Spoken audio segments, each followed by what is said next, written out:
Hello दोस्तों, कैसे हो आप सब। उम्मीद करते हैं ठीक होंगे आप लोग। आज हम लोग क्लास 10 का हाइट एंड डिस्टेंस पढ़ने वाले हैं। ऊंचाई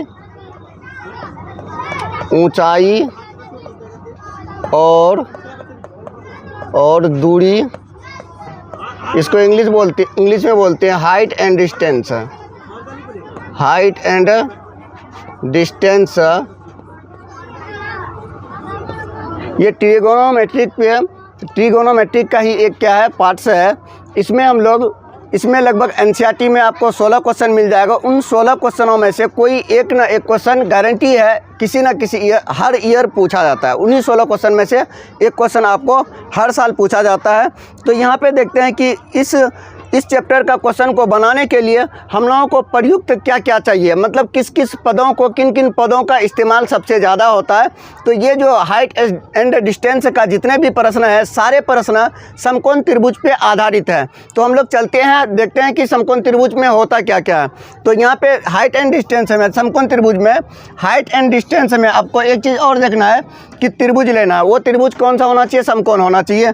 ठीक है, तो ये हाइट एंड डिस्टेंस जो है ये समकोण त्रिभुज पे आधारित है ही। तो देख लेते हैं कि समकोण त्रिभुज पे कैसे आधारित है। समकोण त्रिभुज इस तरह से होता है। इस तरह से क्या होता है, समकोण त्रिभुज होता है। जब ये समकोण त्रिभुज होगा तो ये दोनों कोण कितना कितना डिग्री का हो सकता है। अब इसी में हाइट एंड डिस्टेंस में और एक चीज़ ये भी देखना है कि इसमें कितने कितने एंगल पे काम करना है। मान लो आपको एक एंगल 90 डिग्री का मिल गया, एक एंगल कितना का मिल गया, 90 डिग्री का मिल गया। तो बाकी कितना कितना का हो सकता है, ये वाला कितना 45 डिग्री और ये वाला भी कितना 45 डिग्री का हो सकता है। या ये जैसे आपका 90 हो गया, या ये भी हो सकता है कि ये आपका 60 हो गया, ये वाला 60 हो गया और यह वाला आपका 30 हो गया। कितना हो गया, 30 हो गया। इसका मतलब ये हुआ कि यहाँ पे जो मान आएगा, एक 45 डिग्री पे, एक 30 डिग्री पे और 45 डिग्री पे और 60 डिग्री पे क्या करना है, काम करना है। 30 डिग्री, 45 डिग्री और 60 डिग्री पे क्या करना है, काम करना है। मतलब ये समकोण त्रिभुज पे आधारित है। जब समकोण त्रिभुज पे आधारित होगा तो आपको एक कोण तो पता है कि समकोण है, तो बाकी दो कोण क्या क्या हो सकता है। तो बाकी दो कोण 30 डिग्री, 45 डिग्री और 60 डिग्री होगा। 15 डिग्री भी होता है, बट 15 डिग्री हम लोग यहाँ पे पढ़ते नहीं है, पढ़े भी नहीं है। ठीक है, तो यहाँ पे क्या करेंगे, इस तरह से त्रिभुज हो गया। अब देखना है हमको कि 3 पद और होता है, साइन थीटा कॉस थीटा और टेन थीटा लेते हैं। कितना लेते हैं, टेन थीटा का मान लेते हैं। ये तीनों पद लेते हैं।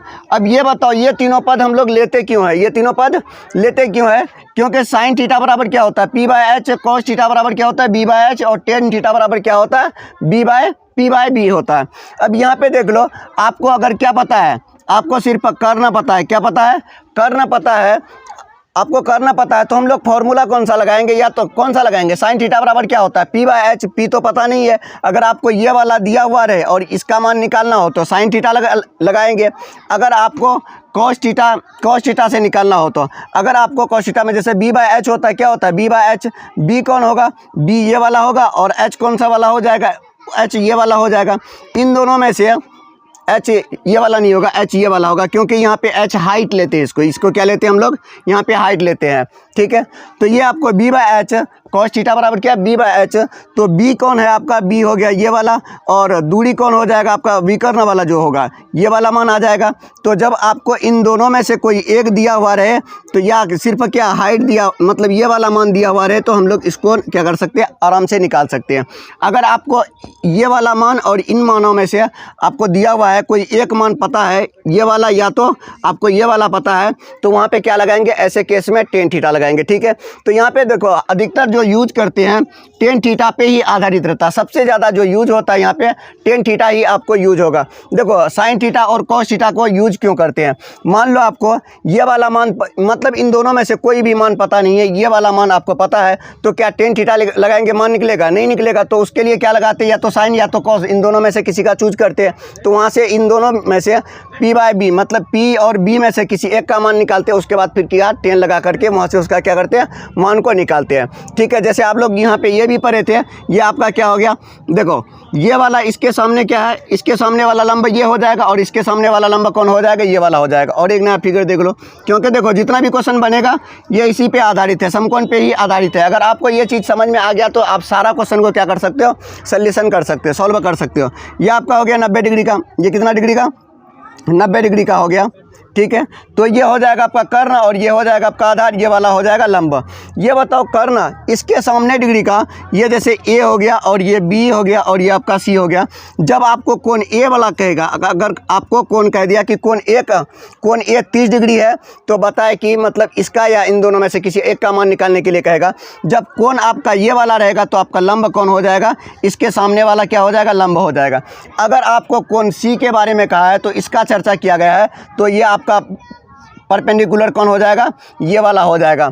तो यहाँ पे जब ये कोण आपको निकालने के लिए कहेगा तो परपेंडिकुलर ये, अगर कोण ए का बात कर रहा तो परपेंडिकुलर ये हो जाएगा। ठीक है, तो ये दोनों मान क्या होता है, वेरी करते रहता है। ये वाला मान और ये वाला मान क्या होता है, चेंज होते रहता है। क्या होते रहता है, चेंज होते रहता है। और एक चीज़ यहाँ पे ये भी देखना है हम लोगों को कि 90 डिग्री पे ही क्यों काम करते हैं ट्रिगोनोमेट्रिक में।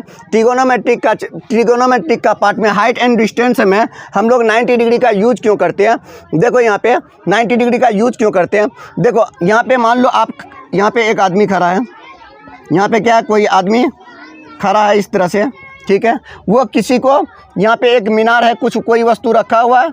ठीक है, मान लो यहाँ पे कोई वस्तु रखा हुआ है, इस वस्तु को ये क्या कर रहा है, मान लो देख रहा है, ये क्या कर रहा है, देख रहा है। तो एक सीधा लाइन तो ये हो जाएगा, ये जहाँ पे देख रहा है एक सीधा लाइन ये हो जाएगा, जिसको ये क्या कर रहा है, देख रहा है।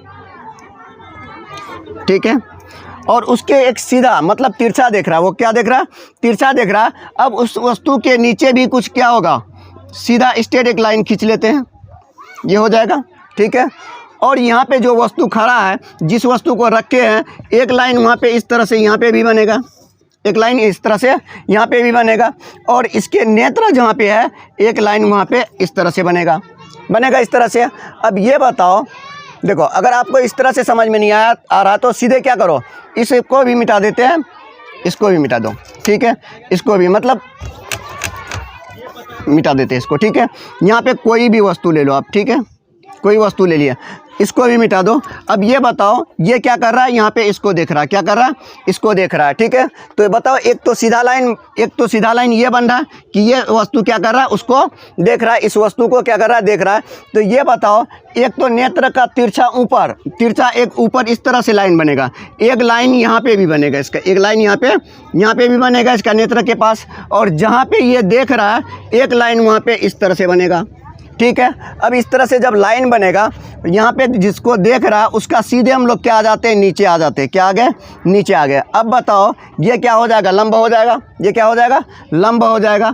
अब यहीं पे क्या करते हैं, ये भी ये रेखा और ये रेखा क्या है, एक दूसरे का परपेंडिकुलर है, मतलब एक दूसरे का लंब है, एक दूसरे का लंब नहीं, एक दूसरे का समांतर है, एक दूसरे का पैरेलल है। ये वाला मान ये वाला एक दूसरे का क्या है, पैरेलल है। अब यहाँ पे सीधे नीचे मिला दिए तो ये क्या हो गया, लंब हो गया, साथ ही साथ ये 90 डिग्री का कोण भी मिलाएगा। और जहाँ पे ये देख रहा है, ये आदमी जहाँ से देख रहा है, और वहाँ से भी क्या करते हैं, इसको मिला देते हैं, वहाँ से भी इसको क्या कर देते हैं, मिला देते हैं। अब ये बताओ ये वाला लंब और ये वाला लंब क्या होगा, दोनों बराबर होगा, ये दोनों क्या होगा, बराबर होगा। अब यहाँ पे देख लो त्रिभुज आपको दो नजर आएगा, एक ये त्रिभुज नजर आएगा और ये वाला और एक ये वाला। ठीक है, अब ये बताओ ये ऊंचाई जितना होगा उतना ही ऊंचाई ये वाला होगा, ये दोनों ऊंचाई क्या होगा, दोनों ऊंचाई आपस में बराबर होगा।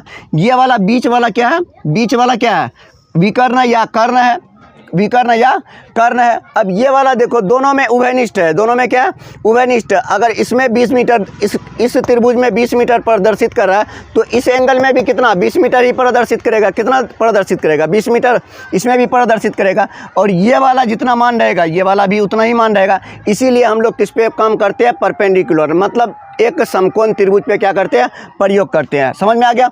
अब यहाँ पे एक चीज़ और देखना है कि उन्नयन कोण कौन होता है और अवनमन कोण कौन होता है। ये याद रखो, जो वस्तु देख रहा है, ये देख कौन रहा है, रामलाल देख रहा है, रामलाल क्या कर रहा है, देख रहा।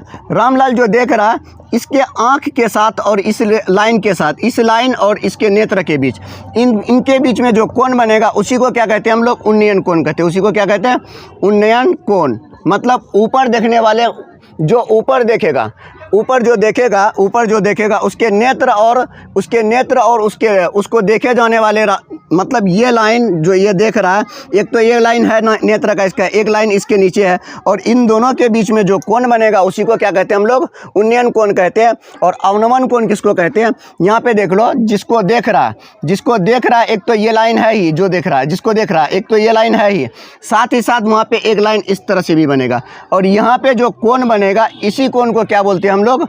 अवनमन कोण। अवनमन कोण बोलते हैं। क्या बोलते हैं हम लोग? इसको अवनमन कोण बोलते हैं। ठीक है, इसीलिए हम लोग क्या लेते हैं इसमें? समकोण त्रिभुज ले रहे हैं। इसमें क्या लेते हैं? समकोण त्रिभुज। समकोण त्रिभुज क्यों लेते हैं ये आपको समझ में आ गया कि दो समांतर रेखा को एक तिर्यक रेखा जब प्रतिच्छेद करेगा और दोनों प्रतिच्छेद बिंदु को क्या करेंगे हम लोग? मिला देंगे, तो वहाँ पे दो परपेंडिकुलर निकलेगा, और दोनों परपेंडिकुलर क्या होगा? बराबर होगा, और दोनों का आधार भी बराबर है, और ये वाला तो उभयनिष्ठ है, ये भी बराबर होगा। तो इसीलिए हम लोग इन दोनों त्रिभुज के बदले में किसी एक त्रिभुज को लेते हैं। समझ में आ गया? देखो, आपको और एक काम करना है कि जब अवनमन कहेगा तब भी हम लोगों को उन्नयन निकालना, जब उन्नयन कहे तब भी हम लोगों को क्या निकालना है? उन्नयन निकालना। क्यों? क्योंकि ये वाला कोण और ये वाला कोण क्या होता है? आपस में बराबर होता है। पहले से आप लोगों को पता है कि एकांतर अंतःकोण क्या होता है? बराबर होता है, और ये भी एकांतर अंतःकोण क्या होता है? बराबर होता है। ये दोनों, इन दोनों के बदले में किसी एक को यूज करेंगे तो कोई फर्क नहीं पड़ता। आप या तो ये त्रिभुज ले लो, आप या तो ये त्रिभुज ले लो, दोनों त्रिभुज में से किसी एक त्रिभुज का मान निकालो। और अवनमन कहेगा तब भी उन्नयन का उनका मान निकालना, जब उन्नयन कहे तब भी अवनमन कोण निकालना। क्यों? क्योंकि एकांतर अंतःकोण से। किससे? एकांतर अंतःकोणों से। और इसमें ये भी और एक चीज़ देखना है आपको, पाइथागोरस प्रमेय भी याद होगा कि पाइथागोरस प्रमेय क्या होता था? ये h होता था, और ये आपका b होता था, और ये आपका क्या होता था? p होता था। तो h बराबर क्या होता है? h बराबर रूट अंडर आधार का स्क्वायर प्लस आधार का square B square plus B square plus ये h हो गया, तो P square plus B square, ये p हो गया और ये b हो गया। अगर आपको b चाहिए तो क्या हो जाएगा? Root under H square minus P square. ठीक है, अगर आपको क्या चाहिए? p चाहिए तो क्या हो जाएगा? Root under H square minus B square हो जाएगा, H square minus B square. अब अगला में आपको ये चीज़ भी देखना है, साइन थीटा जो रहेगा, साइन थीटा कॉस थीटा जो रहेगा, साइन थीटा बराबर क्या लेंगे? साइन थीटा बराबर p बाय एच, और कॉस थीटा बराबर b बाय एच, और टेन थीटा बराबर क्या होता है? टेन थीटा बराबर p बाय बी। सभी क्वेश्चन जो रहेगा इसी पे आधारित रहेगा।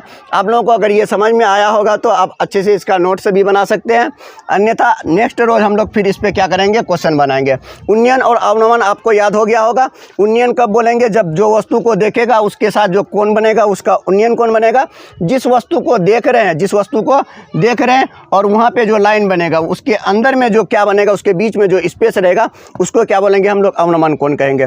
तो अवनमन कोण कहेगा तब भी हमको उन्नयन कोण निकालना है, उन्नयन कोण कहेगा तब भी हमको क्या निकालना है? उन्नयन कोण ही निकालना है। समझ में आ गया? ठीक है, तो ये बस इतने ही बात पे हाइट एंड डिस्टेंस से क्या करता है? निर्भर करता है। अब क्वेश्चन इससे आगे क्या करना है? क्वेश्चन करना है। तो क्वेश्चन कैसे करेंगे? जैसे देख लो, एक वस्तु दिया हुआ है आपको, एक कोई क्या है, कोई वस्तु इस तरह से है, यहाँ से कोई देख रहा है, क्या कर रहा है? कोई देख रहा है इस तरह से। ठीक है, 90 डिग्री का कोण बना रहा है। यहाँ पे कोई आदमी खड़ा होकर के, यहाँ पे किसी का नेत्र है, वो इस वस्तु को देख रहा है। ठीक है, तो यहाँ पे दिया हुआ है, क्या दिया हुआ है कि यहाँ पे वस्तु का जो ऊंचाई वो कितना? 5 मीटर है। कितना मीटर? 5 मीटर है। ठीक है, और इस वाला का मान जो है ये कितना है? 60 मीटर है। कितना? 60 डिग्री का कोण बना रहा है। कितना डिग्री का कोण बना रहा है? ये ए हो गया, और ये बी हो गया, और ये सी हो गया। यहाँ पे क्वेश्चन में ये कह दिया कि एक वस्तु है जो 60 डिग्री का कोण बना रहा है, और वो जो उड़ रहा है या वो ऊपर जो है वो 5 मीटर ऊपर है। तो ये बताइए कि वस्तु का ऊंचाई और वहाँ पे जो ये जहाँ से देख रहा है वहाँ तक, और जहाँ जो देख रहा है उसका, और इसका लंब का, मतलब जहाँ वस्तु रखा हुआ है उसके नीचे का, और जहाँ से देख रहा है उस वहाँ तक का, उन दोनों के बीच का दूरी पे खड़ा है। ठीक है, तो एक दूरी तो ये हो गया कि यहाँ से जो देख रहा है, एक दूरी तो ये हो गया, ये तो विकर्ण कोना कोनी दूरी हो गया। अब इसके पाद बिंदु का दूरी जो होगा वो पाद बिंदु का दूरी ये हो जाएगा। तो पाद बिंदु का दूरी कौन हो जाएगा? ये हो जाएगा। तो आपसे यही क्या कह रहा, निकालने के लिए कह रहा कि पाद बिंदुओं के बीच का दूरी बताया। और एक बार क्वेश्चन समझ लो कि एक वस्तु 60 डिग्री के साथ किसी वस्तु वस्तु को देख रहा है और वह वस्तु जो ऊपर है वो 5 मीटर ऊपर है, ठीक है। तो ये बताओ कि उन दोनों वस्तुओं के पाद बिंदु कितने मीटर की दूरी में है। तो क्या करेंगे, टेन थीटा लगाएंगे, क्या लगाएंगे, टेन थीटा लगाएंगे। तो टेन थीटा बराबर क्या होता है, पी बाई बी होता है, पी बाय बी होता है। पी पता है हम लोगों को, पी कितना है, 5 है। तो यहाँ पे क्या चाहिए हमको, आधार मतलब BC चाहिए, क्या चाहिए, BC चाहिए। टेन थीटा का मान कितना होता है, टेन 60 डिग्री का, टेन 60 डिग्री लगाओ, टेन 60 डिग्री बराबर कितना हो जाएगा, पी कितना आपका 5 है और बी कितना है आपका, बी हो गया आपका कितना, बी ही रहेगा, ठीक है। टेन 60 डिग्री का मान कितना है, √3, तो बराबर कितना हो जाएगा, 5/b। तो क्रॉस मल्टीप्लिकेशन करेंगे तो क्या हो जाएगा, √3 बराबर कितना हो जाएगा, 5 हो जाएगा। अब b बराबर लिखेंगे तो क्या लिखेंगे, 5/√3। तो इस तरह से हम लोग क्या कर सकते हैं, इनका मान को, हाइट एंड डिस्टेंस का क्वेश्चन को सॉल्यूशन कर सकते हैं, सॉल्व कर सकते हैं। तो अच्छा, अगर समझ में आए तो आप वीडियो को लाइक करना, सब्सक्राइब करना ना भूलें।